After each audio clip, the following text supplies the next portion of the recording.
এই ভিডিওতে আমরা মৌলিক সংখ্যা কী এবং পরস্পর মৌলিক সংখ্যা কী তার সম্পর্কে ডিটেলসে শিখব। মৌলিক সংখ্যা হলো প্রাইম নাম্বার, পরস্পর মৌলিক সংখ্যা হলো কোপ্রাইম নাম্বার। প্রথমেই আমরা আসি সংজ্ঞাতে।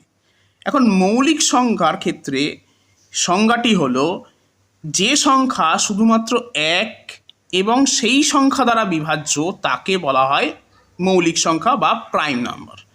যেমন 17। 17 এমন একটি সংখ্যা যেটা শুধুমাত্র 1 এবং 17 দ্বারাই বিভাজ্য, আর অন্য কোনো সংখ্যা দিয়ে বিভাজ্য নয়, তাই আমি বলতেই পারি 17 হলো মৌলিক সংখ্যা। এবার আমি আসছি পরস্পর মৌলিক সংখ্যা বা কোপ্রাইম নাম্বারের কনসেপ্টে।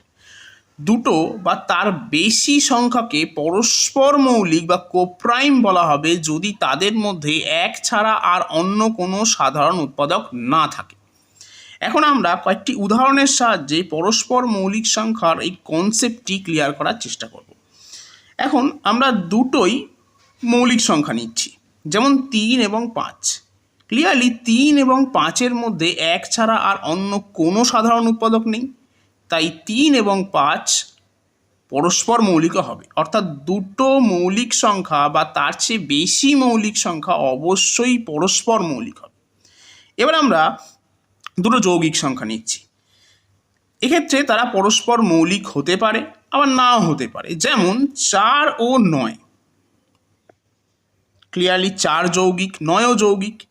4কে আমি ভেঙে লিখতে পারি 2 গুণ 2 এবং 9কে ভেঙে লিখতে পারি 3 গুণ 3।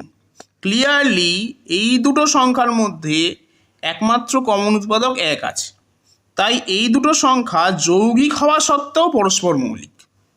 এবার আমি আসছি এমন দুটো যৌগিক সংখ্যায় যারা পরস্পর মৌলিক নয়, যেমন 12।